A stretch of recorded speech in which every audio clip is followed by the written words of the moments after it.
కేజ్రీవాల్ రాజకీయ భవిష్యత్తుకి ఇప్పుడు ఒక సవాల్ ఎదురవుతోంది. ఎన్నికలు అయిపోయినాయి, ఇక రిజల్ట్ రావాలి.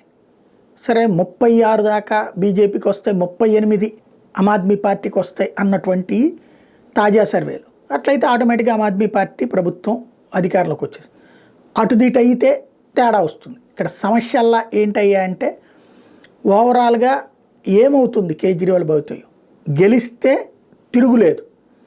భవిష్యత్తులో ప్రధానమంత్రి అభ్యర్థిగా మధ్య మార్గంగా పనికొస్తాడు.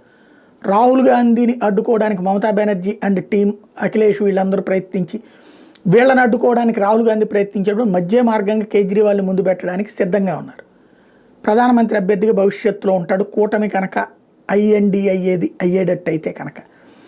అలా కాకపోతే ఇప్పుడు ఓటమి పాలైతే ఇక భవిష్యత్తులో ఢిల్లీలో ముందు తనను తాను గెలిపించుకునే ప్రయత్నం చేయాలి. ఇక ఇతర ప్రాంతాల విస్తరణ ఎక్కడ వేసిన గొంగళి అక్కడే ఆగిపోతుంది. ఆమ్ ఆద్మీ పార్టీ భవిష్యత్తే అయోమయంలో పడే ప్రమాదం ఉంటుంది.